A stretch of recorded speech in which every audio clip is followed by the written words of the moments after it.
1938, Londres, familia Forbes, el caso que la ciencia psiquiátrica documentó y quiso enterrar para siempre.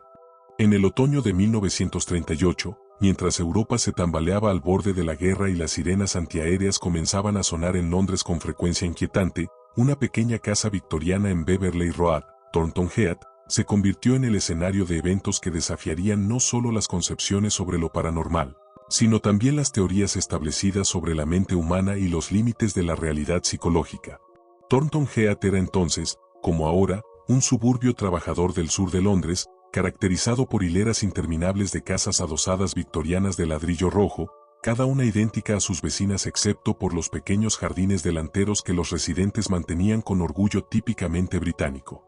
Era el tipo de vecindario donde las cortinas de encaje se movían discretamente cuando pasaba alguien desconocido, donde el lechero conocía el nombre de cada familia, y donde los secretos más grandes generalmente involucraban quien no pagaba su cuenta en la tienda local a tiempo. La casa número 73 de Beverley Road no tenía nada que la distinguiera arquitectónicamente de las docenas de otras casas en la calle. Construida en 1885 durante la expansión suburbana de Londres, era una casa adosada típica de 2 plantas con un pequeño jardín delantero, una sala de estar que daba a la calle, una cocina que se extendía hacia el jardín trasero, y 3 habitaciones pequeñas en el piso superior. Las paredes eran delgadas, los techos bajos, y la calefacción dependía de chimeneas de carbón que llenaban el aire con el humo característico de los suburbios londinenses. Fue en esta casa completamente ordinaria donde George y Rose Forbes decidieron comenzar su vida matrimonial en la primavera de 1938. George, de 26 años, trabajaba como empleado administrativo en una oficina de seguros en el centro de Londres, tomando el tren de las 7:30 cada mañana desde la estación de Thornton Heath hacia London Bridge. Rose, de 24 años, había trabajado como dependienta en una tienda de telas hasta su matrimonio, después del cual se dedicó completamente a las labores domésticas según las expectativas sociales de la época. Los Forbes representaban la aspiración de la clase trabajadora británica, un matrimonio joven que había ahorrado lo suficiente para alquilar su propia casa, con planes modestos pero firmes de construir una vida respetable alejada de las pensiones compartidas y los cuartos alquilados que habían caracterizado sus años de soltería. George había servido brevemente en el ejército después de la escuela, mientras que Rose había vivido con sus padres en Croydon hasta el matrimonio, ayudando a cuidar a sus 4 hermanos menores. Su noviazgo había durado 3 años y había sido apropiadamente tradicional: encuentros supervisados los domingos después de la iglesia, paseos por los parques locales, y ocasionalmente el cine en Croydon cuando las finanzas lo permitían. Se habían casado en una ceremonia sencilla en la iglesia anglicana local en marzo de 1938, con una recepción modesta en el salón parroquial que había incluido té, sándwiches y un pastel que Rose había horneado ella misma. Los primeros 5 meses de matrimonio en Beverley Road habían transcurrido exactamente como ambos habían esperado. Rose había transformado la casa alquilada en un hogar acogedor con los pocos muebles que habían podido permitirse, principalmente piezas de segunda mano compradas en mercados locales y restauradas con cuidado amoroso. George había establecido rutinas domésticas que reflejaban su personalidad ordenada: lectura del periódico antes del desayuno, mantenimiento del pequeño jardín trasero los sábados por la mañana, y una caminata dominical después de la iglesia que invariablemente terminaba en el pub local para una pinta de cerveza y conversación con otros hombres casados del vecindario. Rose había descubierto un talento natural para la administración doméstica, manejando el presupuesto familiar con una precisión que impresionaba incluso a George, quien había desarrollado habilidades contables en su trabajo. Cada penique tenía un propósito específico, cada comida era planeada con anticipación, y cada rincón de la pequeña casa reflejaba el cuidado meticuloso de una mujer determinada a crear el hogar perfecto dentro de medios limitados. La vida social de los Forbes giraba alrededor de la iglesia local, donde George había comenzado a ayudar con las cuentas parroquiales y Rose participaba en el círculo de costura de las mujeres casadas. Los martes por la noche recibían visitas de Martha Henderson, la hermana soltera de Rose que trabajaba como maestra en una escuela primaria local, y los viernes ocasionalmente visitaban a los padres de George en Meacham. Pero el 25 de agosto de 1938, exactamente 5 meses después de mudarse a Beverley Road, algo cambió fundamentalmente en la pequeña casa victoriana. Esa noche, Rose estaba en la cocina preparando té para la cena cuando escuchó un sonido que inicialmente confundió con el roce de ramas contra la ventana del piso superior. Era un sonido de rasguño, rítmico pero irregular, como si alguien estuviera escribiendo en una pizarra con tiza que se rompía constantemente. George llamó hacia la sala de estar, donde su esposo estaba leyendo el Evening Standard. ¿Escuchas eso? George levantó la vista de su periódico, escuchó durante un momento, y negó con la cabeza. ¿Qué cosa, querida? Pero Rose podía escucharlo claramente, un rasguño persistente que parecía provenir del dormitorio principal, directamente encima de la cocina. No era el sonido de ratones, con el cual estaba familiarizada después de años de vivir en casas victorianas viejas.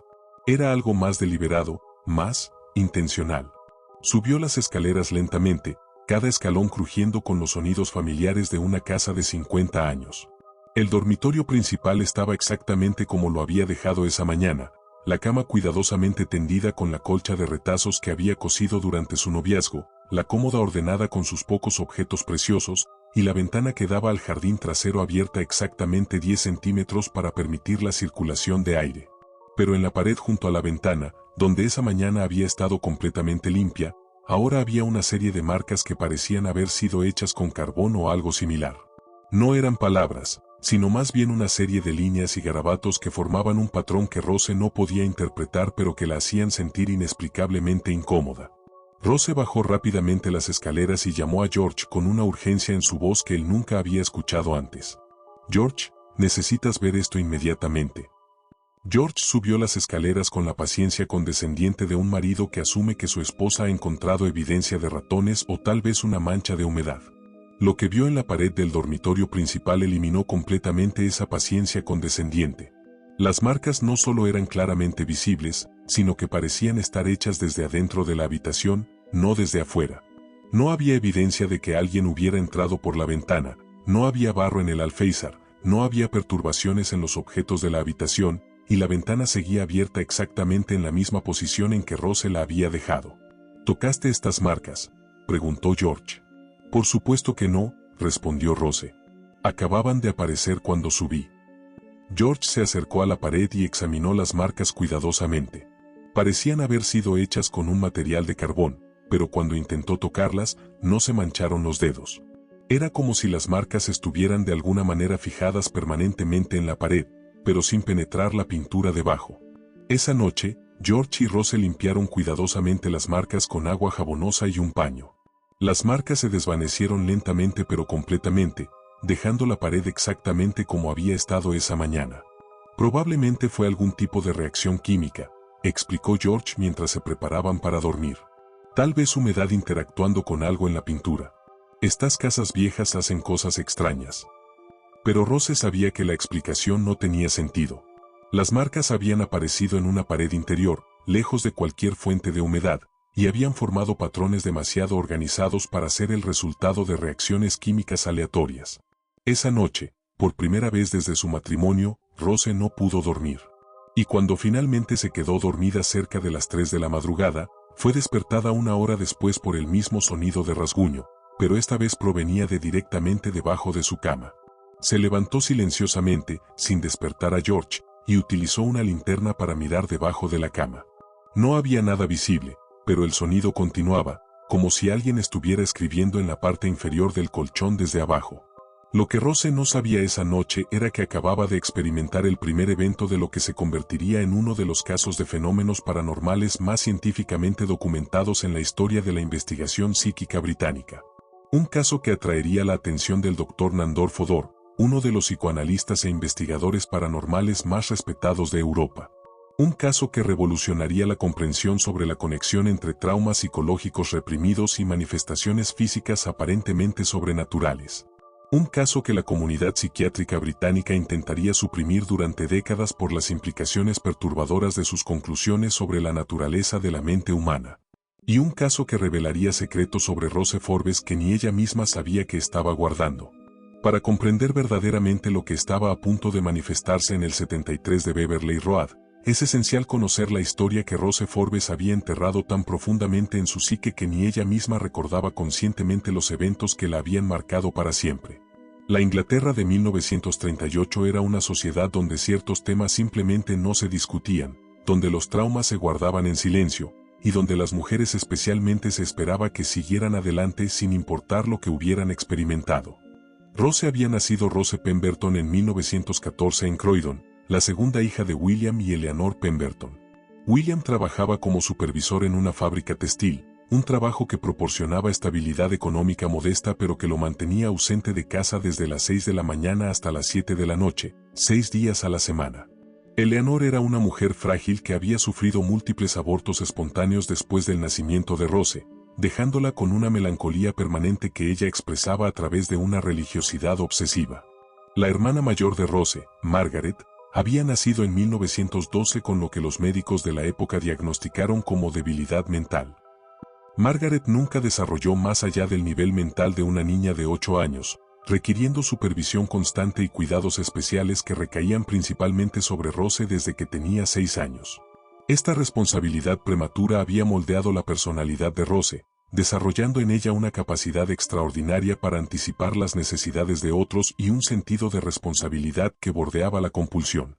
Pero había algo más en la infancia de Rose, algo que había sido cuidadosamente ocultado de todos los registros familiares y de todas las conversaciones posteriores.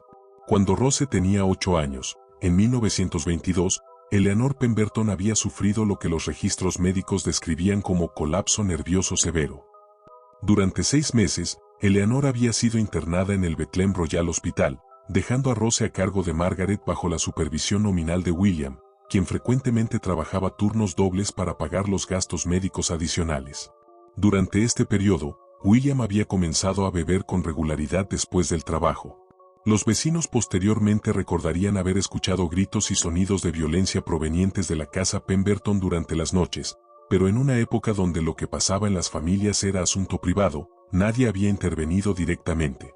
Rose nunca había hablado específicamente sobre lo que había ocurrido durante esos 6 meses, pero los efectos se habían manifestado de maneras que quienes la conocían atribuían a maduración temprana y sentido de responsabilidad desarrollado. Rose había desarrollado pesadillas crónicas, episodios de sonambulismo y una tendencia a perderse mentalmente durante periodos donde parecía estar completamente desconectada de su entorno.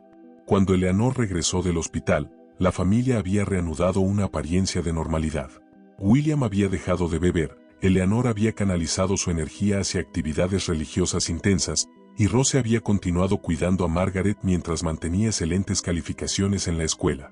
Pero había desarrollado lo que los psicólogos modernos reconocerían como mecanismos de disociación, la capacidad de salir mentalmente de situaciones estresantes mientras mantenía funcionamiento externo normal. Durante su adolescencia, Rose había sido conocida en el vecindario como una joven excepcionalmente madura y confiable. Cuidaba niños para familias locales, ayudaba a Eleanor con las actividades de la iglesia, y mantenía la casa Pemberton funcionando eficientemente mientras sus padres trabajaban. Los maestros la describían como una estudiante modelo, aunque algunos notaban que ocasionalmente parecía perderse durante las clases, mirando fijamente hacia el espacio como si estuviera viendo algo que otros no podían percibir. A los 16 años, Rose había comenzado a trabajar en la tienda de telas de Croydon después de la escuela, demostrando una habilidad natural para recordar preferencias de clientes y anticipar sus necesidades. La propietaria, una mujer mayor llamada M.R.S. Davidson, había comentado frecuentemente sobre la intuición casi sobrenatural que Rose tenía para saber exactamente qué querían los clientes incluso antes de que ellos mismos lo supieran. Pero M.R.S. Davidson también había notado episodios extraños donde Rose parecía estar teniendo conversaciones con personas invisibles mientras organizaba inventario en el almacén trasero. Cuando se le preguntaba al respecto, Rose siempre parecía genuinamente confundida y negaba haber estado hablando con alguien. Durante este periodo, Rose había desarrollado lo que describía como dolores de cabeza especiales, episodios intensos que la obligaban a acostarse en habitaciones completamente oscuras durante horas.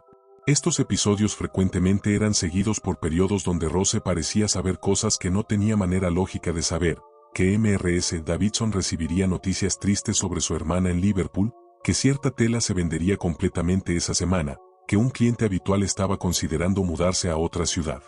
Eleanor Pemberton había interpretado estas intuiciones como evidencia de que Rose había sido bendecida con dones espirituales, y había comenzado a llevarla a sesiones de espiritismo en la iglesia local.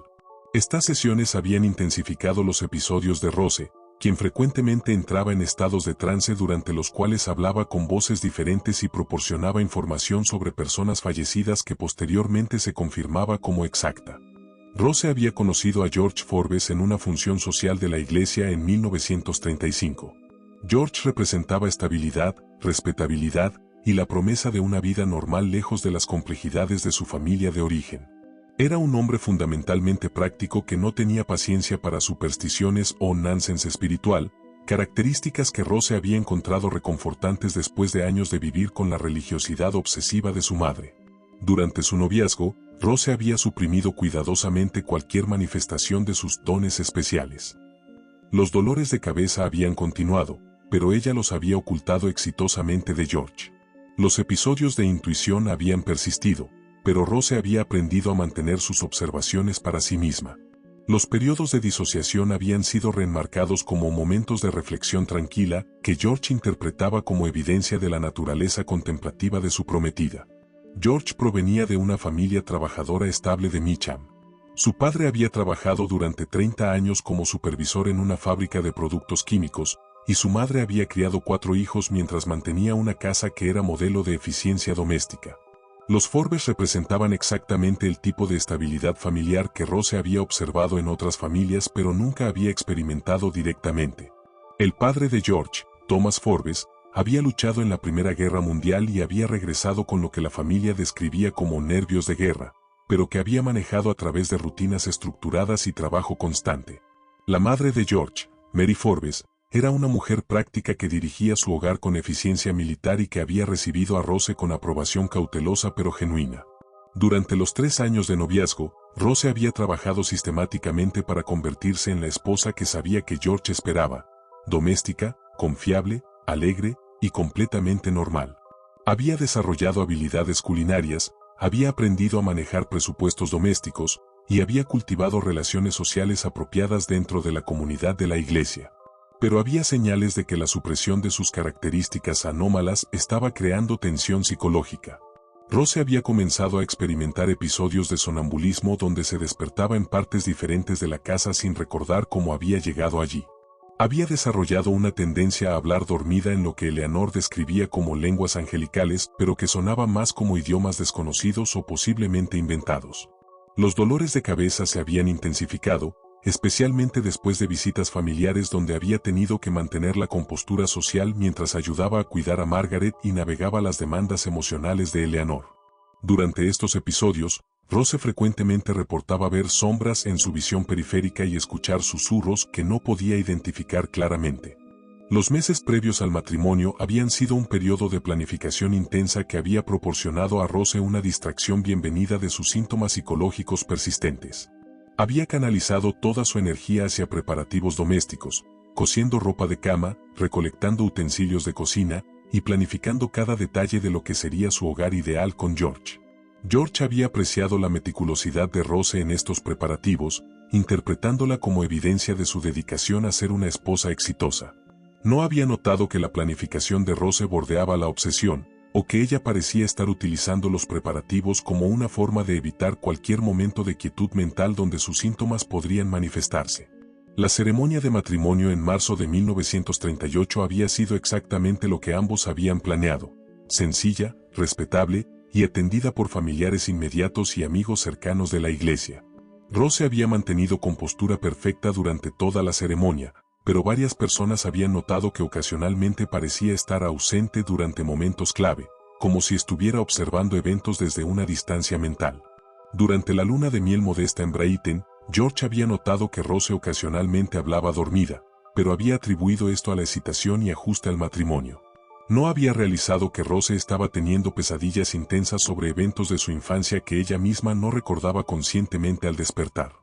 Los primeros 5 meses de matrimonio habían representado el periodo más estable de la vida adulta de Rose hasta ese momento. La rutina doméstica había proporcionado estructura y propósito, mientras que la presencia constante de George había dado una sensación de seguridad que ella nunca había experimentado completamente. Rose había transformado la casa alquilada en Beverley Road en un hogar que reflejaba sus aspiraciones de normalidad perfecta. Cada habitación había sido organizada con precisión obsesiva, cada rutina doméstica había sido optimizada para eficiencia máxima, y cada aspecto de la vida matrimonial había sido cuidadosamente coreografiado para mantener la armonía y evitar cualquier disrupción que pudiera desencadenar sus síntomas latentes.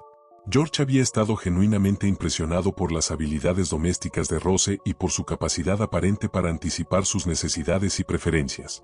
No había realizado que esta intuición era en realidad el resultado de años de hipervigilancia desarrollada durante su infancia traumática, donde anticipar las necesidades y estados de ánimo de otros había sido una estrategia de supervivencia necesaria.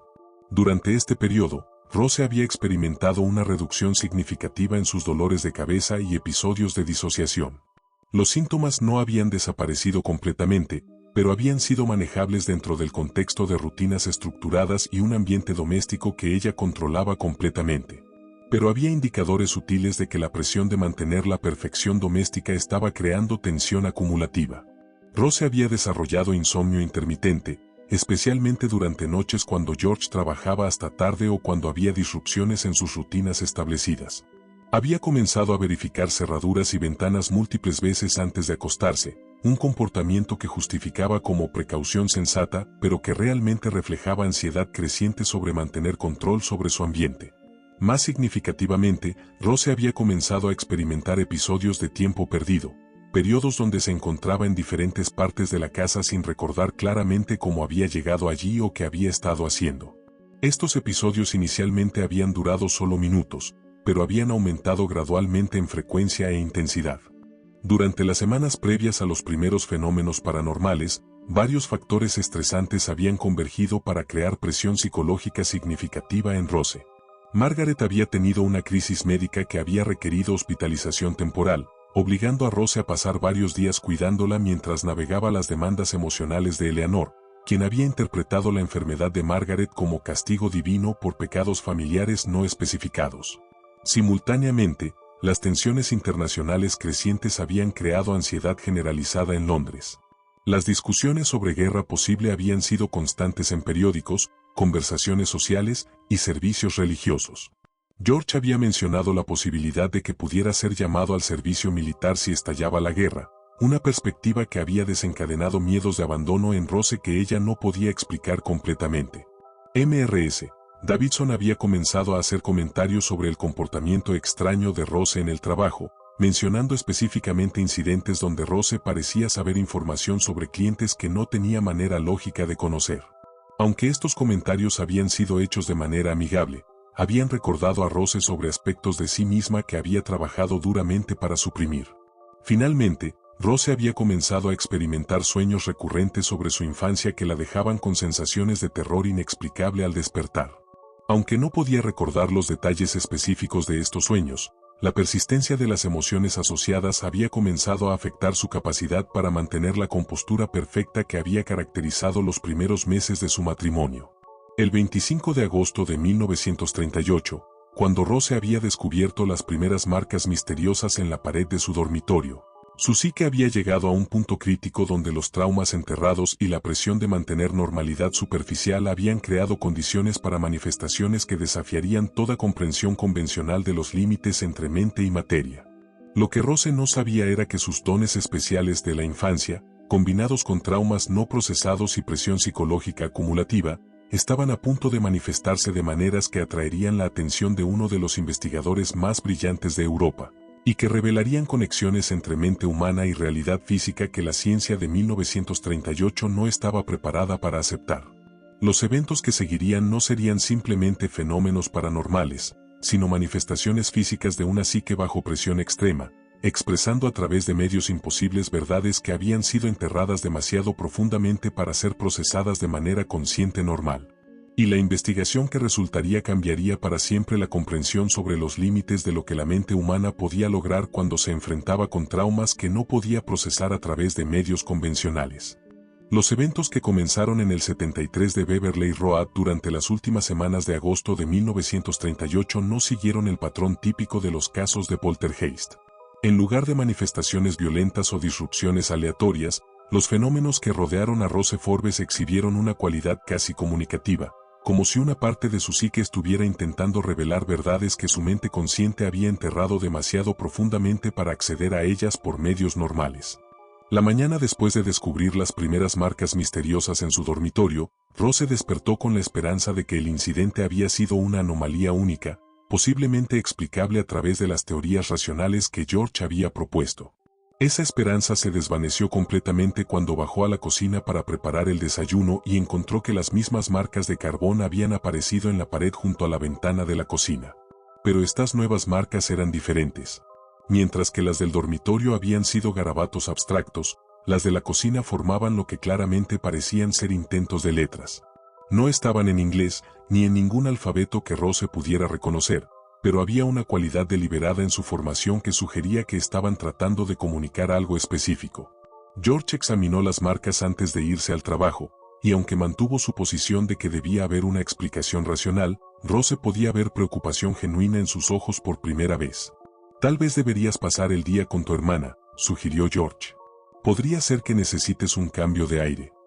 Pero Rose sabía instintivamente que alejarse de la casa no solucionaría nada.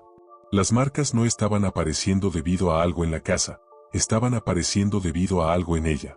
Durante los siguientes 5 días, las escrituras misteriosas aparecieron con regularidad creciente y complejidad aumentada.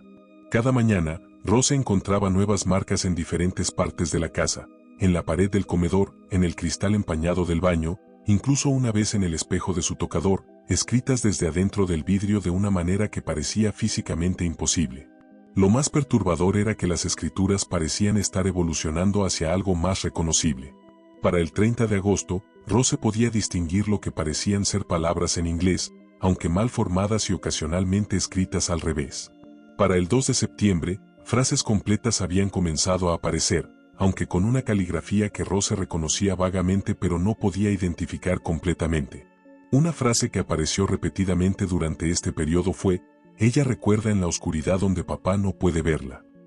Rose no tenía memoria consciente de haber escrito estas palabras, pero cuando las leía, experimentaba oleadas de ansiedad inexplicable acompañadas por flashes de imágenes que no podía integrar en recuerdos coherentes: una habitación pequeña y oscura, el sonido de pasos pesados en escaleras, la sensación de tener que permanecer completamente silenciosa sin importar lo que estuviera ocurriendo.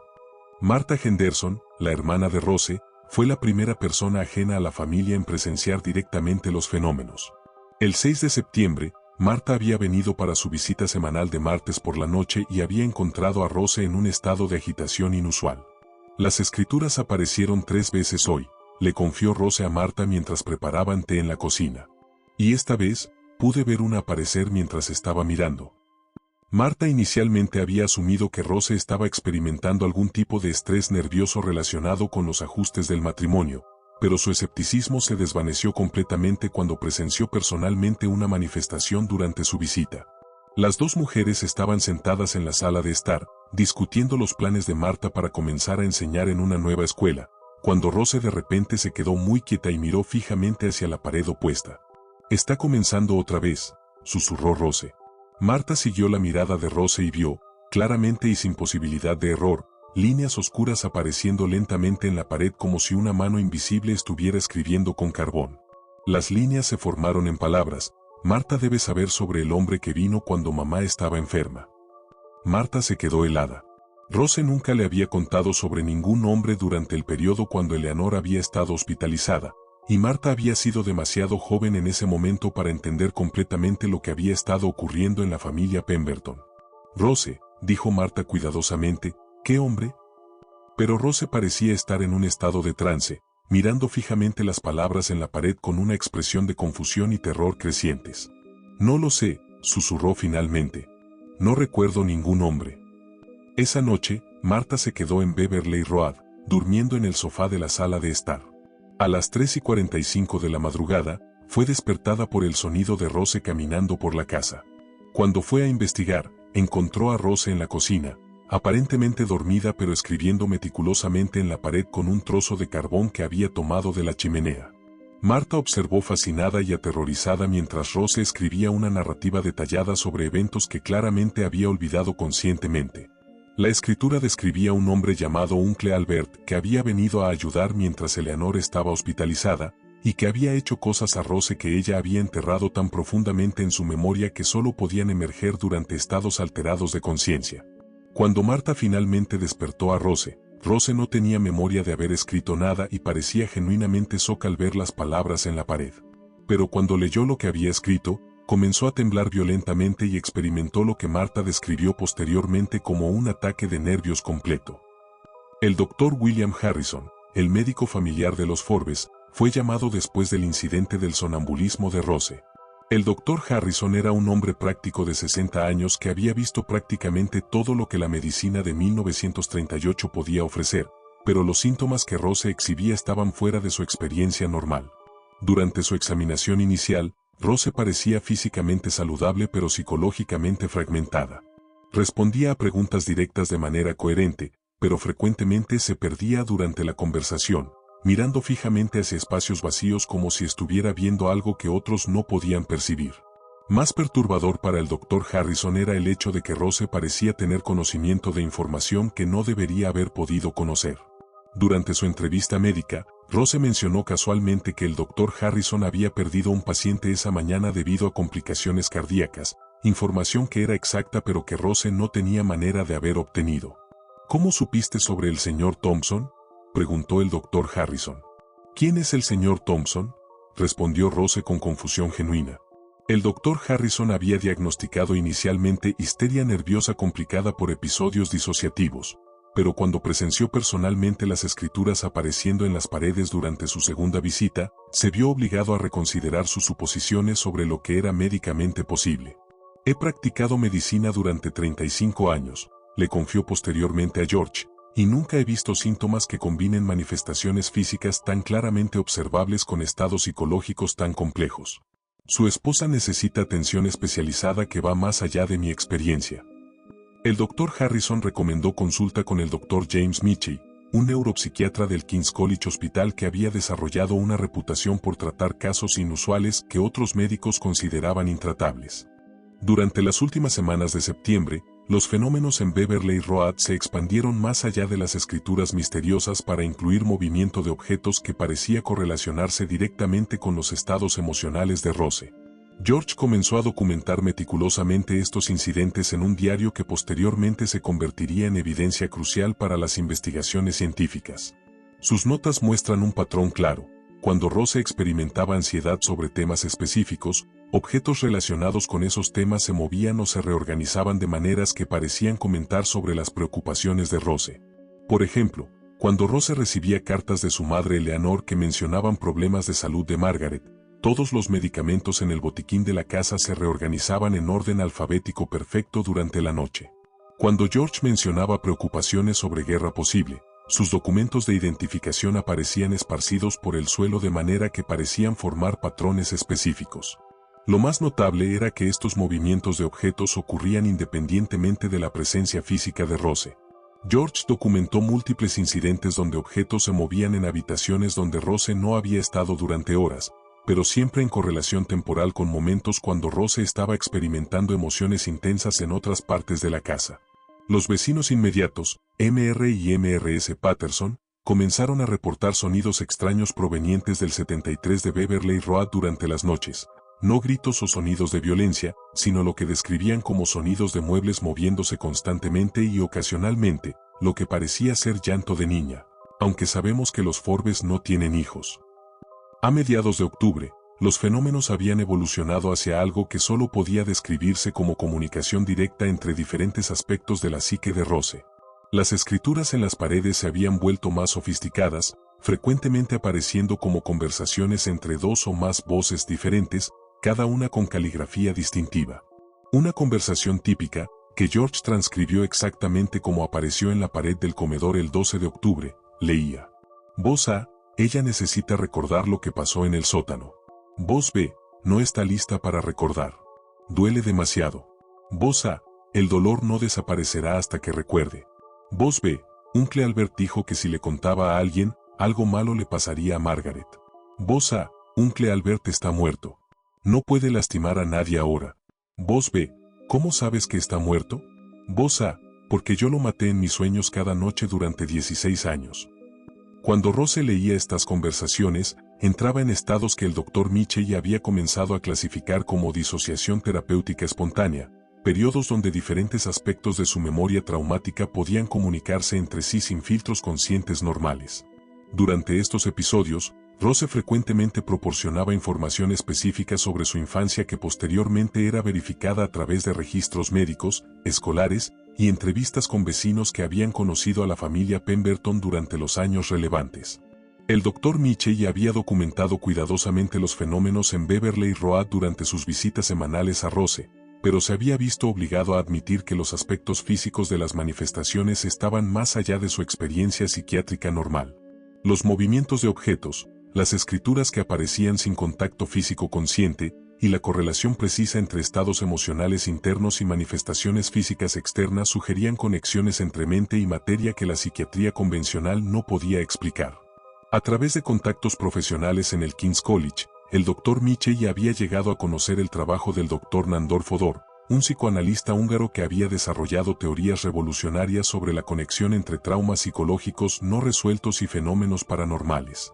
Fodor había investigado casos similares en Europa continental y había publicado papers académicos que sugerían que ciertos individuos con historias de trauma severo podían manifestar energías psíquicas de maneras que producían efectos físicos medibles.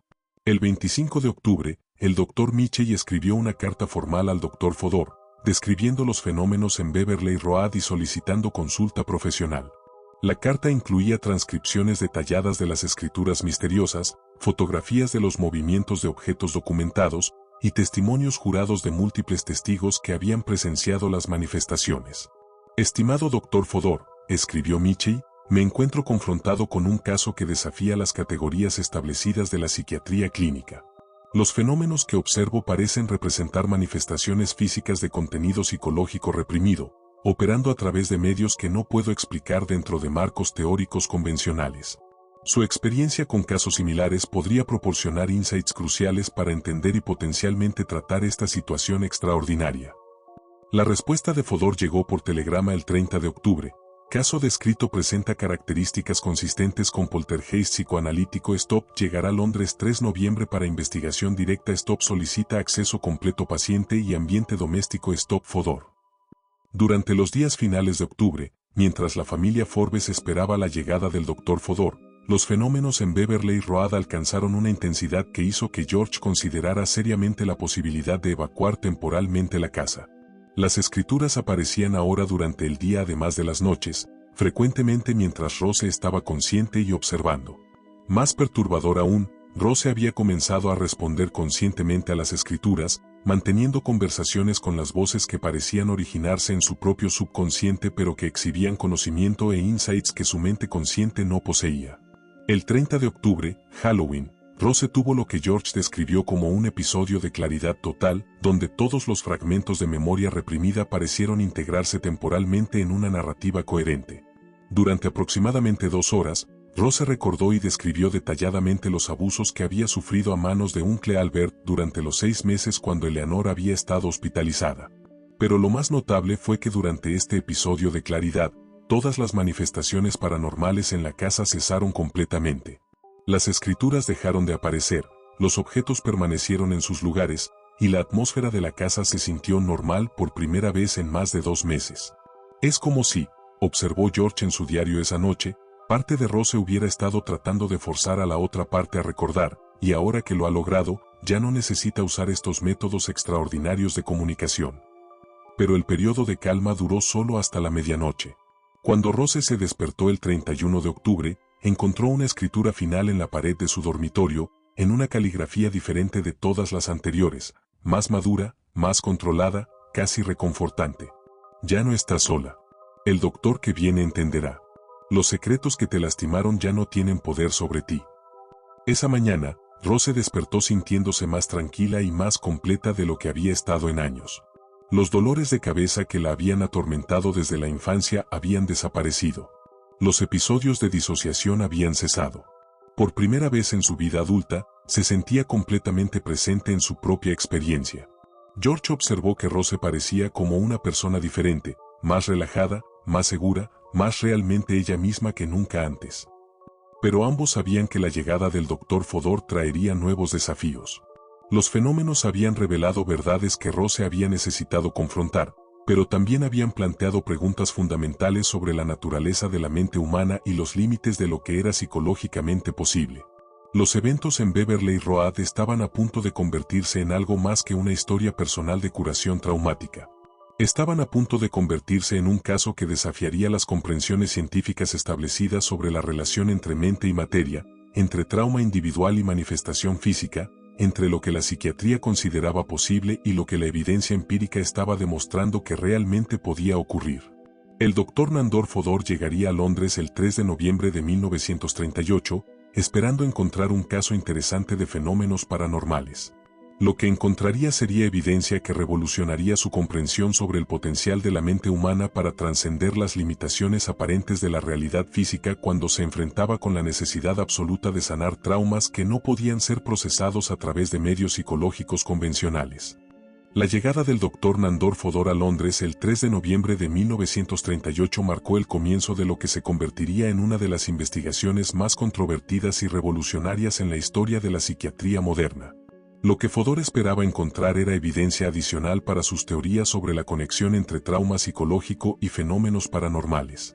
Lo que realmente descubrió en Beverly Road desafiaría no solo sus propias concepciones sobre los límites de la mente humana, sino las bases fundamentales de cómo la ciencia médica entendía la relación entre conciencia y realidad física.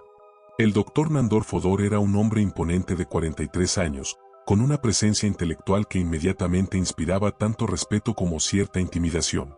Había estudiado bajo Carl Jung en Zúrich, había completado entrenamiento psicoanalítico con discípulos directos de Freud en Viena, y había desarrollado durante los últimos 10 años una reputación europea como el principal experto en lo que había comenzado a llamar psicogeist, fenómenos paranormales que originaban en conflictos psicológicos no resueltos. Su primera reunión con Rose Forbes tuvo lugar en la sala de estar de Beverly Road el 3 de noviembre por la tarde.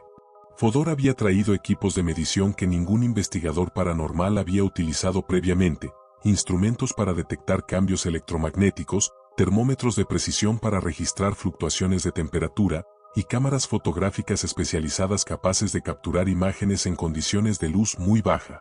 Pero lo que inmediatamente capturó la atención de Fodor no fueron los aspectos técnicos de los fenómenos, sino la transformación visible en Rose desde que había integrado sus memorias reprimidas. En lugar de encontrar una mujer fragmentada y aterrorizada, Fodor se encontró con alguien que parecía estar experimentando un proceso de curación psicológica acelerada. Los eventos paranormales han cesado casi completamente, le informó Rose durante su primera entrevista. Pero ahora puedo recordar todo. Y no tengo miedo de recordar.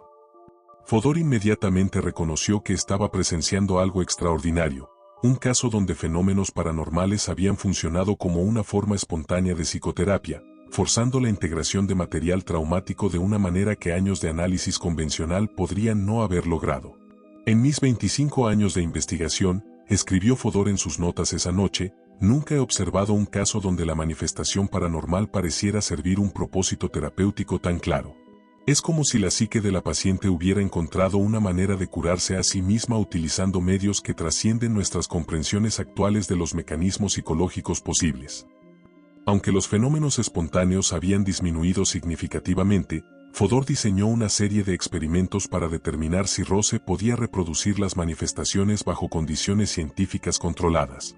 Estos experimentos, conducidos en colaboración con el Dr. Miche y observados por múltiples testigos médicos y académicos, produjeron resultados que desafiaron todo lo que la ciencia de 1938 consideraba posible. Durante el primer experimento, realizado el 11 de noviembre, Rose fue hipnotizada por Fodor y guiada hacia estados emocionales específicos relacionados con sus traumas de la infancia.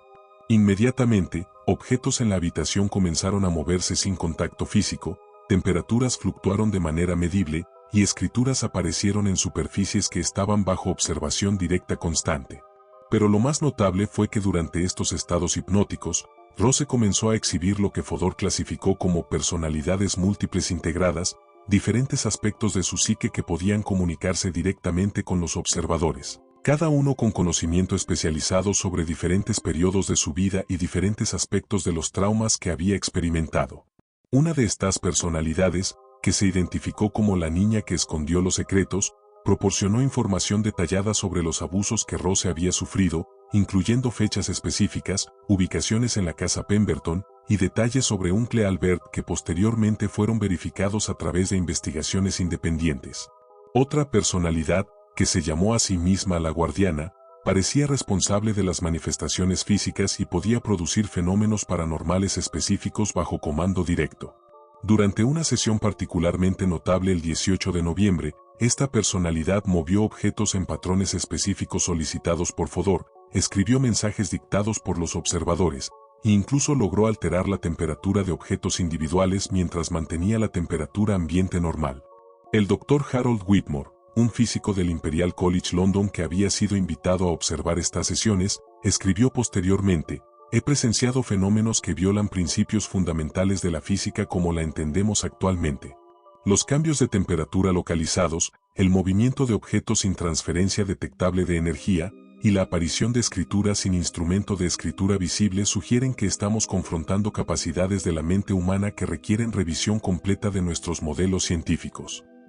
A medida que las noticias sobre los experimentos de Fodor comenzaron a circular en círculos médicos y académicos londinenses, se desarrolló una resistencia significativa hacia lo que muchos colegas consideraban investigación pseudocientífica que amenazaba la credibilidad de la psiquiatría como disciplina médica legítima. El Dr. Marcus Wellington, director del Royal College of Psychiatrists, escribió una carta formal de censura a Fodor el 5 de diciembre. Los alegatos extraordinarios requieren evidencia extraordinaria, y los métodos que usted está empleando no cumplen con los estándares rigurosos que la medicina científica demanda. Sus experimentos con fenómenos paranormales están desacreditando el trabajo serio que estamos realizando para establecer la psiquiatría como una disciplina médica respetable. Pero Fodor había documentado meticulosamente cada experimento, había fotografiado las manifestaciones físicas y había obtenido testimonios jurados de múltiples observadores médicos y científicos. La evidencia era tan abrumadora que incluso los críticos más vocales se encontraban en la posición incómoda de tener que negar fenómenos que habían sido observados directamente por colegas respetados. El Dr. Whitmore, cuya reputación como físico experimental era impecable, defendió públicamente el trabajo de Fodor. Como científico, tengo la obligación de reportar lo que observo, independientemente de si se ajusta a teorías preexistentes. Los fenómenos documentados en el caso Forbes son reales, medibles, y repetibles bajo condiciones controladas. Negar su existencia simplemente porque desafían nuestras comprensiones actuales sería anticientífico. Esta controversia dividió la comunidad médica londoniense en dos campos: aquellos que apoyaban la investigación de Fodor como un avance científico genuino, y aquellos que la consideraban una amenaza peligrosa a la credibilidad de la medicina establecida. Durante diciembre, los experimentos de Fodor habían evolucionado hacia algo completamente inesperado. Rose había desarrollado la capacidad no solo de producir fenómenos paranormales bajo demanda, sino de utilizar estas manifestaciones para acceder a información que aparentemente no tenía manera lógica de conocer. En un experimento particularmente notable del 20 de diciembre, Rose, mientras estaba en estado hipnótico, proporcionó información médica específica sobre un paciente del Dr. Michey que ella nunca había conocido. La información incluía diagnósticos precisos, historiales médicos detallados, e incluso recomendaciones de tratamiento que posteriormente demostraron ser exactas. Es como si, observó Fodor, la capacidad de manifestar fenómenos físicos hubiera abierto canales de percepción que normalmente están cerrados a la conciencia humana. La paciente no solo puede mover objetos con su mente, puede acceder a información que existe fuera de los límites normales del conocimiento individual. Estos experimentos atrajeron la atención de investigadores de toda Europa. El profesor Henry Bergson de la Sorbonne viajó desde París para observar las sesiones. El Dr. Gustav Jung envió a uno de sus estudiantes más prometedores desde Zúrich para documentar los procedimientos. Incluso científicos soviéticos expresaron interés en las implicaciones de los descubrimientos de Fodor para sus propias investigaciones sobre capacidades humanas excepcionales. Pero lo más inquietante para las autoridades médicas británicas era que Rose había comenzado a demostrar estas capacidades fuera del contexto controlado de los experimentos de Fodor. George reportó que Rose ocasionalmente sabía información sobre vecinos, colegas de trabajo, e incluso extraños que encontraba en la calle, información que posteriormente se confirmaba como exacta. A finales de enero de 1939, con la guerra europea volviéndose cada vez más inevitable, el caso Forbes había atraído la atención de agencias gubernamentales británicas interesadas en las implicaciones militares potenciales de las capacidades que Rose había desarrollado. El 25 de enero, Fodor fue contactado por representantes del War Office solicitando información detallada sobre sus experimentos y específicamente sobre la capacidad de Rose para acceder a información remota. Estos oficiales estaban particularmente interesados en determinar si las habilidades de Rose podrían ser entrenadas en otros individuos y utilizadas para propósitos de inteligencia militar. Fodor había documentado que Rose podía, bajo hipnosis, proporcionar descripciones precisas de ubicaciones que nunca había visitado, incluyendo detalles arquitectónicos específicos y disposiciones de habitaciones que posteriormente eran verificadas por investigadores independientes. En un experimento controlado, Rose había descrito con precisión el interior de una casa en Edimburgo que Fodor había seleccionado aleatoriamente de registros públicos, incluyendo modificaciones recientes que no aparecían en ningún documento oficial. Las implicaciones de estas capacidades para la recolección de inteligencia son evidentes, escribió el mayor Thomas Henley en un memorando clasificado fechado el 30 de enero. Si estas habilidades pueden ser replicadas o entrenadas en otros sujetos, podrían proporcionar ventajas estratégicas significativas en el conflicto venidero. Pero Fodor se había vuelto cada vez más inquieto sobre las aplicaciones militares de su investigación. En una carta al War Office, argumentó que las capacidades de Rose eran el resultado directo de traumas severos de la infancia y que intentar inducir habilidades similares en otros individuos requeriría métodos que serían éticamente inaceptables. Para febrero de 1939, una coalición de autoridades médicas, académicas y militares había llegado a la conclusión de que la investigación de Fodor representaba riesgos que superaban cualquier beneficio científico potencial. El Dr. Wellington del Royal College of Psychiatrists articuló las preocupaciones de la comunidad médica en una carta al Times de Londres el 5 de febrero. Los alegatos extraordinarios que están siendo promovidos bajo el nombre de investigación científica amenazan con socavar décadas de progreso en el establecimiento de la psiquiatría como una disciplina médica respetable. No podemos permitir que especulaciones sobre poderes psíquicos contaminen el trabajo serio que estamos realizando para ayudar a pacientes con enfermedades mentales genuinas. Simultáneamente, el War Office había decidido que las implicaciones de la investigación de Fodor eran demasiado sensibles para permitir publicación abierta. El mayor Henley argumentó que si las capacidades documentadas en el caso Forbes eran reales, su conocimiento público podría alertar a enemigos potenciales sobre métodos de recolección de inteligencia que Gran Bretaña podría estar desarrollando. El 10 de febrero, Fodor recibió órdenes oficiales de cesar toda investigación relacionada con el caso Forbes y de entregar todos sus registros experimentales a autoridades gubernamentales para revisión de seguridad nacional. Se le informó que cualquier intento de publicar sus descubrimientos sería considerado una violación de la Official Secrets Act. A pesar de las órdenes oficiales, Fodor condujo una sesión final con Rose el 18 de febrero, documentando sus descubrimientos finales en notas privadas que escondió de las autoridades gubernamentales. Durante esta sesión, Rose demostró por última vez las capacidades extraordinarias que había desarrollado durante los meses de investigación. Pero también reveló algo que perturbó profundamente a Fodor. Había comenzado a percibir información sobre eventos futuros además de información presente y pasada. «Veo soldados», le dijo Rose a Fodor mientras estaba en trance hipnótico. «Muchos soldados. Y aviones que caen del cielo. Y ciudades que se queman. Todo comenzará pronto, dentro de algunos meses». Esta predicción sobre la guerra que estaba por venir fue registrada por Fodor 6 meses antes de que Alemania invadiera Polonia, iniciando oficialmente la Segunda Guerra Mundial. Pero lo que más inquietó a Fodor fue la declaración final de Rose durante la sesión: «Las capacidades que he desarrollado no me pertenecen solo a mí. Hay otros como yo, en diferentes países, que han pasado por traumas similares y han desarrollado habilidades similares. Y hay personas que han descubierto cómo crear esos traumas intencionalmente para desarrollar estas capacidades en otros». Fodor realizó que las implicaciones de su investigación se extendían mucho más allá de un caso individual de curación psicológica. Había descubierto evidencia de capacidades humanas que podrían ser explotadas de maneras que alterarían fundamentalmente el equilibrio de poder global.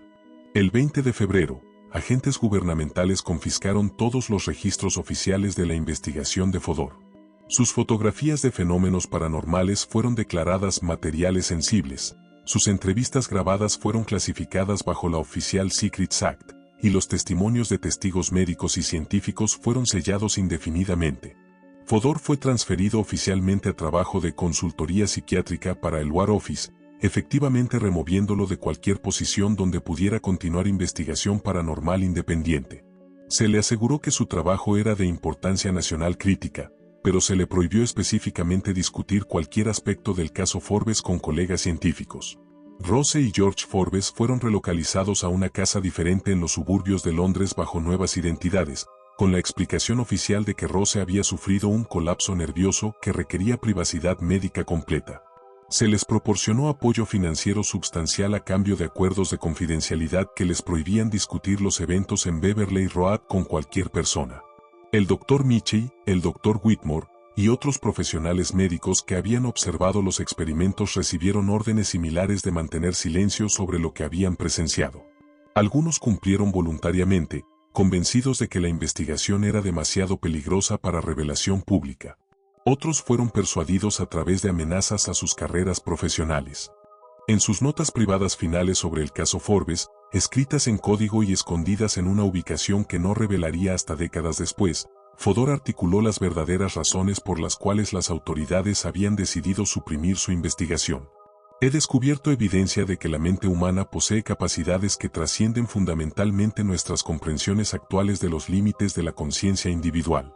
Estas capacidades pueden ser activadas a través de traumas severos, pueden ser entrenadas a través de métodos específicos, y pueden ser utilizadas para acceder a información y influir en eventos de maneras que alterarían completamente el equilibrio de poder entre naciones.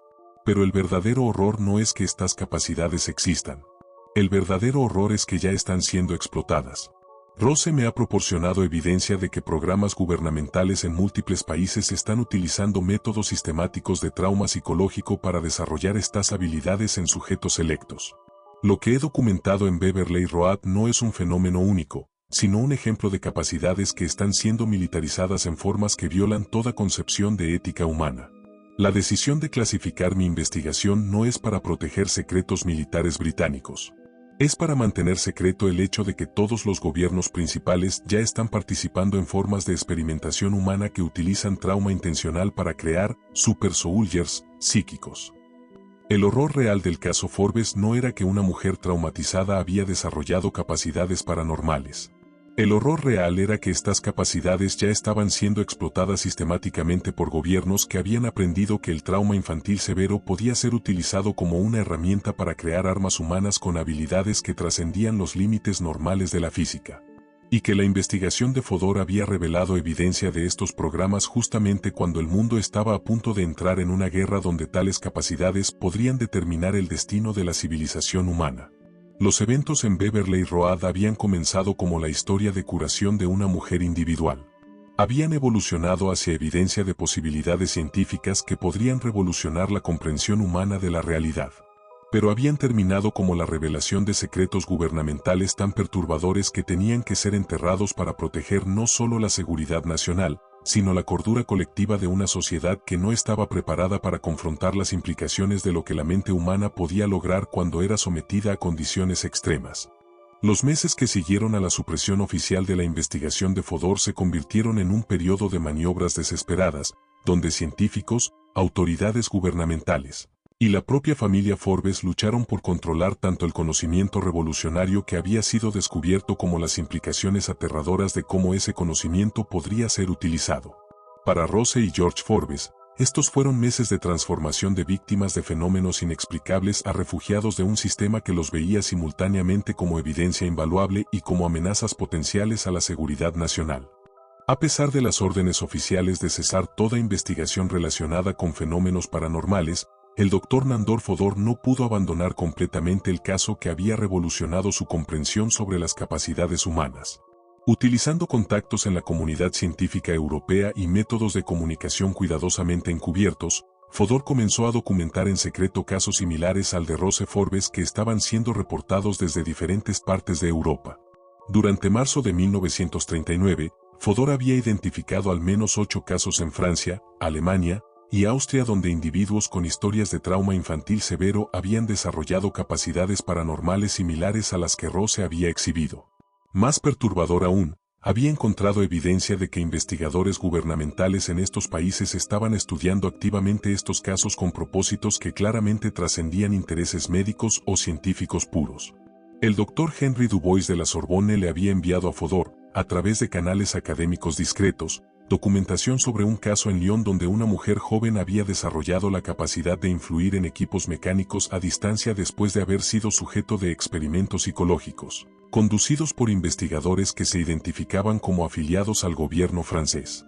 Desde Viena, el doctor Klaus Mueller había reportado a Fodor sobre rumores de un programa alemán que estaba reclutando activamente individuos con historias de trauma para entrenamiento psicológico especializado en instalaciones que oficialmente eran descritas como hospitales psiquiátricos pero que operaban bajo niveles de seguridad típicos de instalaciones militares. Estamos presenciando el nacimiento de una nueva forma de guerra, escribió Fodor en sus notas codificadas del 15 de marzo.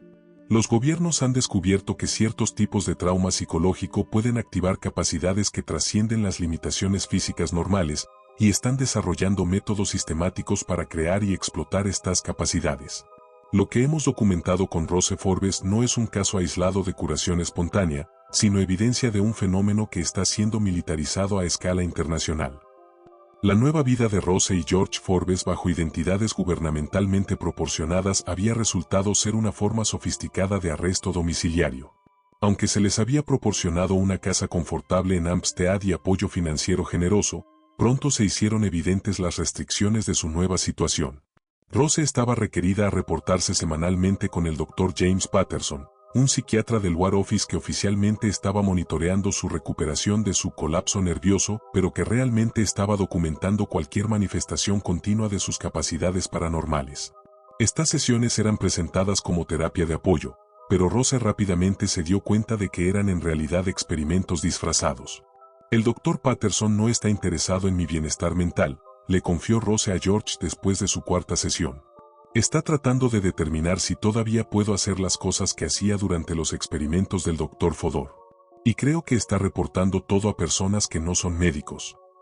George había intentado buscar empleo en su nueva ubicación, pero había descubierto que todas las posiciones que se le ofrecían requerían autorización de seguridad que efectivamente limitaba sus opciones a trabajos dentro de organizaciones gubernamentales. Cuando había intentado contactar a antiguos colegas o amigos, había sido informado discretamente que tales contactos podrían complicar su situación de seguridad. Más inquietante, Rose había comenzado a notar que sus capacidades paranormales, lejos de haber desaparecido después de su curación emocional, en realidad se habían estabilizado en un nivel que le permitía acceso consistente a información que no debería haber podido conocer. Durante las sesiones con el Dr. Patterson, Rose ocasionalmente sabía las respuestas a preguntas antes de que fueran formuladas. Podía describir eventos que habían ocurrido en otras partes de Londres en tiempo real, e incluso había comenzado a experimentar visiones sobre eventos futuros que posteriormente se confirmaban como exactos. Es como si los meses de fenómenos caóticos hubieran sido un proceso de calibración, explicó Rose. Ahora las capacidades son controlables, predecibles y mucho más poderosas que antes.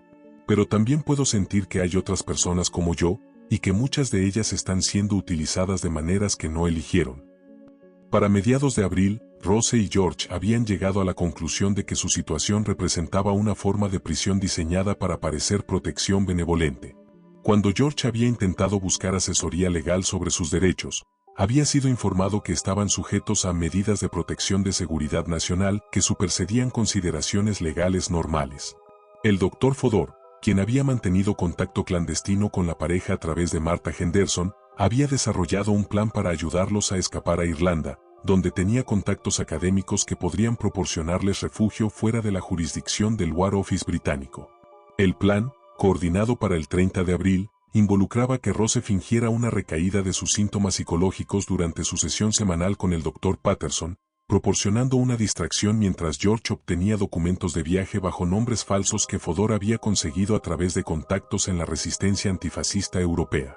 Pero el plan falló cuando Rose, durante su sesión del 29 de abril, experimentó una visión espontánea que reveló detalles específicos sobre el plan de escape al Dr. Patterson. En estado de trance parcial, Rose había descrito exactamente la ubicación donde George estaba recogiendo los documentos falsos, los nombres de los contactos de Fodor en Dublín, e incluso el horario específico del barco que planeaban tomar desde Liverpool. Mi mente me traicionó, le explicó Rose a George esa noche. Pude ver nuestro plan como si estuviera observándolo desde arriba, y no pude evitar describirlo en voz alta. Es como si parte de mí hubiera sido programada para reportar todo lo que veo. Al día siguiente, George fue arrestado bajo acusaciones de violación de medidas de seguridad nacional. Aunque fue liberado después de 24 horas, le fue informado claramente que cualquier intento adicional de dejar el país resultaría en arrestos permanentes tanto para él como para Rose.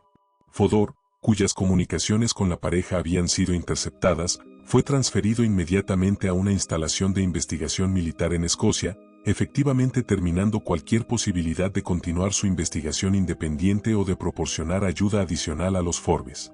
Con las opciones de escape eliminadas, Rose y George se encontraron enfrentando una choice difícil: cooperar voluntariamente con las autoridades gubernamentales o enfrentar medidas coercitivas que podrían ser significativamente más severas.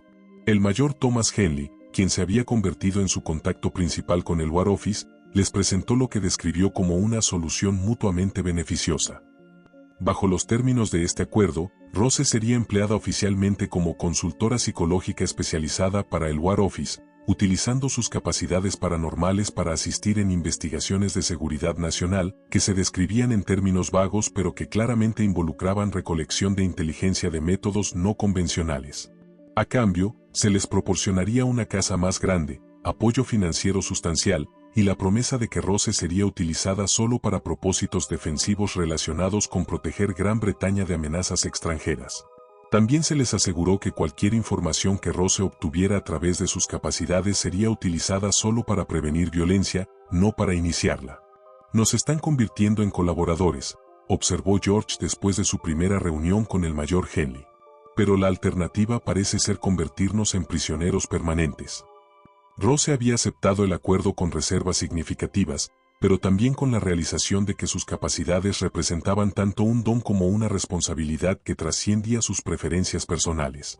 Durante su primera sesión de trabajo oficial el 20 de mayo, Rose había utilizado sus habilidades para localizar un grupo de saboteadores alemanes que habían logrado infiltrarse en instalaciones navales británicas, información que resultó en la prevención de ataques que podrían haber matado a docenas de trabajadores civiles. «Puedo vivir con usar estas capacidades para salvar vidas», le dijo Rose a George después de esa primera misión exitosa. «Pero me preocupa que esto sea solo el comienzo. Una vez que demuestren lo efectivas que pueden ser estas habilidades, será muy difícil resistir presiones para utilizarlas de maneras más agresivas». Durante el verano de 1939, a medida que las tensiones internacionales se intensificaban hacia lo que claramente sería una guerra europea total, las demandas sobre las capacidades de Rose se volvieron progresivamente más complejas y moralmente ambiguas. Inicialmente, sus asignaciones habían involucrado localizar amenazas específicas dentro de Gran Bretaña, espías extranjeros, saboteadores o individuos que planeaban ataques contra instalaciones británicas.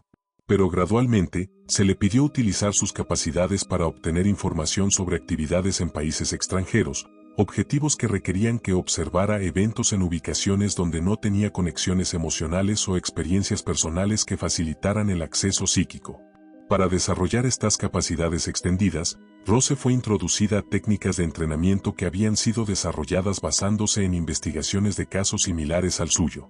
Estas técnicas involucraban estados alterados de conciencia inducidos a través de métodos que Rose encontraba profundamente perturbadores, incluyendo privación sensorial, exposición a sonidos y luces diseñados para crear desorientación, y ejercicios psicológicos que requerían que reexperimentara deliberadamente aspectos de sus traumas de la infancia para acceder a estados psíquicos más poderosos. «Me están pidiendo que utilice mi dolor como una herramienta», escribió Rose en un diario que mantenía en secreto. «Cada vez que necesitan que acceda a información particularmente difícil, tengo que regresar mentalmente a los peores momentos de mi infancia y utilizar esas emociones para amplificar mis capacidades. No solo están utilizando mis habilidades, están utilizando mi trauma como un recurso militar». El Dr. Patterson, quien supervisaba el entrenamiento de Rose, había explicado que estos métodos eran temporales y que eventualmente desarrollaría la capacidad de acceder a sus habilidades sin requerir reexperiencia traumática. Pero Rose había comenzado a sospechar que el trauma no era un efecto secundario desafortunado del entrenamiento, sino un componente esencial del proceso que las autoridades no tenían intención de eliminar. Más perturbador, Rose había comenzado a percibir la presencia de otros individuos como ella en diferentes partes de Europa, personas que estaban siendo utilizadas de maneras similares por sus respectivos gobiernos. Durante sesiones particularmente intensas, Rose reportaba poder sentir a una mujer joven en Alemania que estaba siendo utilizada para localizar objetivos de bombardeo, y a un hombre en Francia que estaba siendo forzado a influir en las decisiones de líderes políticos extranjeros a través de métodos psíquicos. Hay una guerra paralela ocurriendo, le confió Rose a George en agosto. Una guerra entre personas como yo, que están siendo forzadas a utilizar capacidades que desarrollaron como resultado de traumas, para lastimar a otras personas que también fueron traumatizadas de la misma manera. Es como si nuestro sufrimiento estuviera siendo utilizado para crear más sufrimiento. Para finales de agosto, con la invasión alemana de Polonia solo días antes de comenzar, Rose había tomado una decisión que alteraría fundamentalmente su relación con las autoridades británicas. Durante una sesión de entrenamiento particularmente brutal el 25 de agosto, donde había sido forzada a reexperimentar sus abusos de la infancia con intensidad casi alucinatoria para acceder a información sobre movimientos de tropas alemanas, Rose había experimentado una ruptura psicológica que la llevó a una comprensión nueva de su situación. Me di cuenta de que me habían convertido en una víctima otra vez, escribió en su diario esa noche. Pensé que me habían rescatado de los traumas de mi infancia, pero realmente me habían convertido en una máquina para reproducir esos traumas cada vez que necesitaban utilizarme. Y hay docenas de otras personas como yo, en todos los países, siendo utilizadas de la misma manera. Rose comenzó a utilizar sus capacidades paranormales para sabotear deliberadamente las operaciones en las que era involucrada. Proporcionaba información parcialmente incorrecta que resultaba en misiones fallidas pero que no ponía en peligro vidas británicas. Más significativamente, comenzó a utilizar sus habilidades para comunicarse directamente con otros individuos psíquicamente dotados que estaban siendo utilizados por gobiernos enemigos, intercambiando información que permitía a ambos lados anticipar y contrarrestar las operaciones de sus oponentes. Si todos nosotros nos negamos a ser utilizados como armas, escribió Rose, tal vez podamos forzar a los gobiernos a encontrar maneras de resolver conflictos que no dependan de explotar el sufrimiento humano. El 31 de agosto, un día antes de que Alemania invadiera Polonia, Rose había establecido una red de comunicación psíquica con al menos 12 individuos similares en 6 países diferentes. Juntos, habían comenzado a coordinar esfuerzos para neutralizar mutuamente las operaciones militares paranormales de sus respectivos gobiernos. La noche antes de que comenzara oficialmente la Segunda Guerra Mundial, Rose Forbes se sentó en su casa gubernamentalmente proporcionada en Hampstead y escribió una carta que nunca enviaría pero que documentaría su comprensión final de lo que había descubierto durante los meses de investigación, entrenamiento y resistencia. He aprendido que las capacidades que desarrollé como resultado de mis traumas de la infancia representan solo un ejemplo de potenciales humanos que han sido descubiertos y están siendo explotados por gobiernos de todo el mundo. Lo que me pasó a mí no fue único, fue parte de un patrón más grande donde el sufrimiento humano está siendo utilizado sistemáticamente para crear armas que trascienden las limitaciones físicas normales.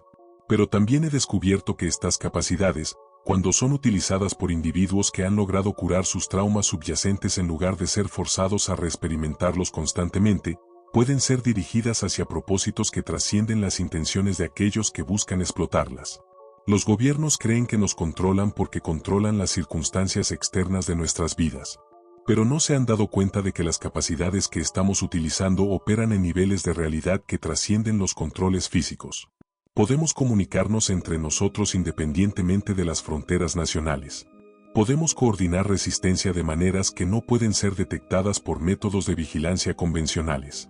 Y podemos utilizar nuestras habilidades para proteger a otros como nosotros en lugar de para lastimar a enemigos designados por nuestros gobiernos.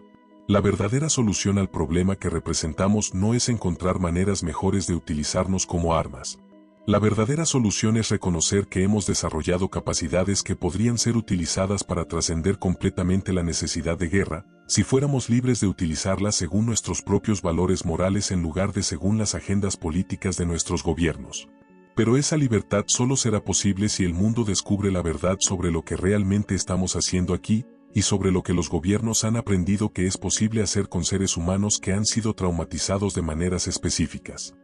Rose cerró la carta y la escondió en una ubicación donde sabía que sería encontrada solo si algo le pasaba a ella. Mañana comenzaría la guerra, y con ella, una escalada en las demandas sobre sus capacidades que la forzarían a tomar decisiones finales sobre hasta dónde estaba dispuesta a ser utilizada como una herramienta de destrucción. Pero esta noche, había documentado la verdad sobre lo que había aprendido. Y había establecido conexiones con otros como ella que estaban llegando a conclusiones similares sobre la necesidad de resistir a ser utilizados como armas en conflictos que no habían elegido. La guerra que estaba a punto de comenzar sería librada no solo con tanques, aviones y soldados convencionales. Sería librada también con individuos traumatizados cuyas mentes habían sido convertidas en campos de batalla donde el futuro de las capacidades humanas sería determinado por aquellos que habían aprendido que el sufrimiento podía ser utilizado como combustible para poderes que trascendían los límites de la física conocida. Y Rose Forbes, la mujer que había comenzado escribiendo misteriosamente en las paredes de su casa en Thornton Heath, había evolucionado hacia convertirse en la primera resistente en una guerra que la mayoría del mundo nunca sabría que estaba siendo librada. 86 años han pasado desde que Rose Forbes escribió por primera vez misteriosamente en las paredes de su casa en Beverly Road, y 65 años desde que documentó su comprensión final de las fuerzas que habían controlado su vida durante los meses críticos de 1939. Lo que comenzó como un caso de fenómenos paranormales en una casa suburbana londinense se había convertido en evidencia de programas gubernamentales secretos que alteraron fundamentalmente el curso de la historia moderna, programas cuya existencia solo ha sido confirmada a través de documentos clasificados que han emergido gradualmente durante las últimas 2 décadas. Los registros oficiales del War Office británico, desclasificados parcialmente en 2003 bajo el Freedom of Information Act, revelan que Rose Forbes operó como consultora psicológica especializada, Proyecto Minbridge durante toda la Segunda Guerra Mundial. Bajo este título eufemístico, Rose fue una de las primeras remote viewers operativas de la historia militar moderna, utilizando sus capacidades paranormales para localizar objetivos enemigos, interceptar comunicaciones, e incluso influir en las decisiones de líderes del eje a través de métodos que los documentos describen vagamente como interferencia psicológica directa. Pero los mismos documentos también revelan que Rose mantuvo durante toda la guerra su resistencia clandestina a ser utilizada como un arma sin restricciones morales. Los reportes de sus supervisores militares describen consistentemente resultados parciales y información incompleta que sugieren sabotaje deliberado de misiones que Rose consideraba éticamente problemáticas. Un memorando clasificado del mayor Henley, fechado el 15 de junio de 1942, declaraba: el sujeto continúa proporcionando inteligencia de valor incalculable para operaciones defensivas, pero exhibe resistencia sistemática a asignaciones que podrían resultar en pérdidas civiles significativas. Recomendamos continuar utilización actual mientras desarrollamos métodos mejorados de control psicológico. Más revelador aún, documentos desclasificados en 2015 revelan que Rose había logrado establecer comunicación psíquica regular con al menos 18 individuos similares operando para gobiernos alemanes, soviéticos y estadounidenses. Estos Psychic Operatives habían formado lo que los documentos militares describen como una red de comunicación transnacional que opera independientemente de canales de inteligencia convencionales y que frecuentemente coordina para neutralizar operaciones mutuamente destructivas. El coronel James Michie, quien había reemplazado al mayor Henley como supervisor del proyecto Minbridge en 1943, escribió en un reporte que permaneció clasificado hasta 2018, hemos creado un problema que trasciende nuestro control. Los sujetos que estamos utilizando han desarrollado lealtades hacia otros de su tipo que superseden sus obligaciones hacia sus respectivos países. Efectivamente, hemos creado una nueva forma de ciudadanía global basada en capacidades compartidas en lugar de fronteras nacionales. George Forbes había intentado mantener una vida normal durante los años de guerra, trabajando en empleos gubernamentales que le permitían permanecer cerca de Rose mientras ella cumplía sus obligaciones con el War Office. Pero los documentos familiares encontrados después de su muerte en 1963 revelan que había mantenido durante toda la guerra un diario detallado documentando los cambios psicológicos que observaba en Rose. Mi esposa regresa de cada sesión de trabajo un poco menos humana, escribió George el 3 de agosto de 1941. No menos amable o menos cariñosa hacia mí, sino menos conectada con las limitaciones que el resto de nosotros experimentamos como realidad normal. Puede saber cosas que están ocurriendo en cualquier parte del mundo, puede influir en eventos que están sucediendo a miles de kilómetros de distancia, y ocasionalmente habla sobre el futuro como si lo hubiera ya experimentado. Estoy casado con alguien que se está convirtiendo gradualmente en algo más que humano, y no estoy seguro de si eso es maravilloso o aterrador. Después de la guerra, George había presionado a Rose para que dejara completamente el trabajo gubernamental, pero había descubierto que las capacidades que ella había desarrollado no podían simplemente ser apagadas. Rose continuaba experimentando visiones espontáneas, podía percibir los estados emocionales de extraños, y frecuentemente sabía información sobre eventos mundiales antes de que fueran reportados en noticias. No puedo regresar a ser la persona que era antes de los fenómenos paranormales, le había explicado Rose a George en 1946. Las capacidades que desarrollé se han vuelto parte de quien soy fundamentalmente. Puedo controlarlas mejor ahora, pero no puedo eliminarlas. Y honestamente, no estoy segura de que quiera hacerlo. He visto demasiado sobre lo que los seres humanos son realmente capaces de lograr como para querer limitarme voluntariamente a percibir solo lo que está directamente frente a mí. George había aceptado esta nueva realidad de su matrimonio, pero había encontrado cada vez más difícil relacionarse con una esposa cuya experiencia de la realidad se había expandido tan fundamentalmente más allá de la suya propia. Su diario de 1952 contiene la entrada: amo a Rose más que a mi propia vida, pero a veces siento que estoy casado con alguien que vive simultáneamente en múltiples dimensiones de existencia mientras yo permanezco atrapado en solo una. Después de la guerra, el Dr. Nandor Fodor había sido oficialmente retirado del servicio gubernamental con una pensión generosa y la comprensión implícita de que nunca discutiría públicamente su trabajo durante el conflicto. Había pasado los últimos 20 años de su vida escribiendo libros sobre psicología convencional mientras secretamente documentaba todo lo que había aprendido sobre capacidades psíquicas militarizadas en manuscritos que escondió en múltiples ubicaciones. Cuando Fodor murió en 1964, sus herederos encontraron instrucciones detalladas para localizar estos manuscritos escondidos, junto con directivas de que no deberían ser revelados hasta al menos 50 años después de mi muerte, cuando las implicaciones políticas de estos descubrimientos hayan disminuido lo suficiente para permitir evaluación científica objetiva.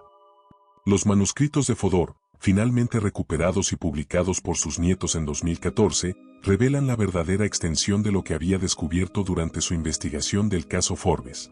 Además de documentar las capacidades específicas que Rose había desarrollado, Fodor había identificado patrones que sugerían que individuos con tipos específicos de trauma infantil podían desarrollar diferentes categorías de habilidades paranormales. He documentado al menos 8 tipos distintos de capacidades psíquicas que parecen correlacionarse con categorías específicas de trauma temprano, escribió Fodor en 1957. Individuos que experimentaron abandono severo desarrollan frecuentemente habilidades de precognición. Aquellos que sufrieron abuso físico sistemático exhiben tendencias hacia psichoquinesis. Víctimas de trauma sexual desarrollan capacidades de influencia psicológica remota. Y individuos como Rose, que experimentaron traumas que combinaron elementos múltiples, pueden desarrollar espectros completos de habilidades que trascienden las limitaciones físicas normales. Más perturbadoramente, los manuscritos de Fodor documentan evidencia de que durante los años 40 y 50, múltiples gobiernos habían comenzado programas sistemáticos para crear deliberadamente estos tipos de trauma en niños seleccionados, con el propósito específico de desarrollar aparatos psíquicos para uso militar y de inteligencia. Documentos desclasificados durante las últimas 2 décadas han confirmado las sospechas más oscuras de Fodor sobre la extensión de la militarización de capacidades psíquicas durante la Guerra Fría. El programa estadounidense MK-Ultra, parcialmente revelado en los años 70, incluyó experimentos en remote viewing y psychic warfare que utilizaron métodos desarrollados basándose directamente en las técnicas pioneras por Fodor en su trabajo con Rose Forbes. Los archivos soviéticos abiertos después del colapso de la URSS revelaron programas aún más extensos, incluyendo instalaciones enteras dedicadas al entrenamiento de Psychic Soldiers utilizando métodos de condicionamiento traumático que habían sido refinados a través de décadas de experimentación sistemática. Documentos chinos liberados en 2008 por desertores de inteligencia revelan que programas similares continuaron operando hasta los años 90, y que algunos aspectos de investigación psíquica militar pueden continuar hasta la actualidad bajo clasificaciones que impiden revelación pública. Pero lo más revelador han sido documentos internos que muestran que Rose Forbes y los otros First Generation Psychic Operatives de la Segunda Guerra Mundial habían logrado establecer una red de resistencia que había saboteado sistemáticamente estos programas durante décadas. Un memorando de la CIA fechado en 1968, desclasificado en 2020, declaraba: los sujetos del proyecto Minbridge original han desarrollado métodos de comunicación que no podemos interceptar y coordinación que no podemos controlar. Recomendamos cesación completa de programas que utilizan individuos con trauma auténtico a favor de métodos de condicionamiento que produzcan operatives más controlables pero menos capaces. Rose Forbes vivió hasta los 76 años, muriendo en 1990 en la misma casa de Hampstead donde había sido relocada durante la guerra. Durante sus últimas décadas, había trabajado discretamente como consejera para individuos que experimentaban fenómenos paranormales, utilizando su experiencia para ayudar a otros a integrar capacidades inusuales de maneras que promovieran curación en lugar de explotación. Sus archivos personales, donados a la Society for Psychical Research después de su muerte, incluyen correspondencia con más de 200 individuos en todo el mundo que habían desarrollado capacidades similares. Estas cartas revelan que Rose había mantenido hasta su muerte la red de comunicación psíquica que había establecido durante la guerra, utilizándola para coordinar apoyo mutuo y resistencia a intentos gubernamentales de reclutar nuevos Psychic Apparatics.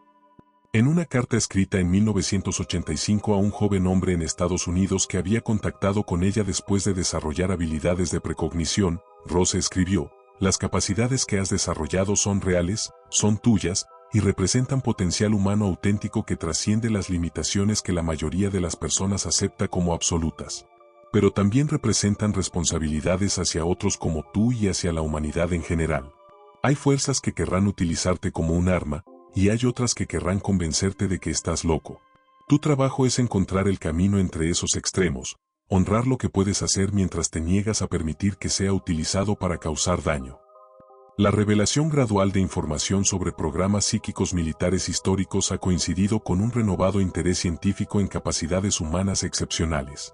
Investigadores en universidades prestigiosas han comenzado a estudiar individuos que reportan experiencias similares a las de Rose Forbes, utilizando tecnologías modernas de neuroimagen para documentar cambios cerebrales medibles asociados con estados psíquicos alterados.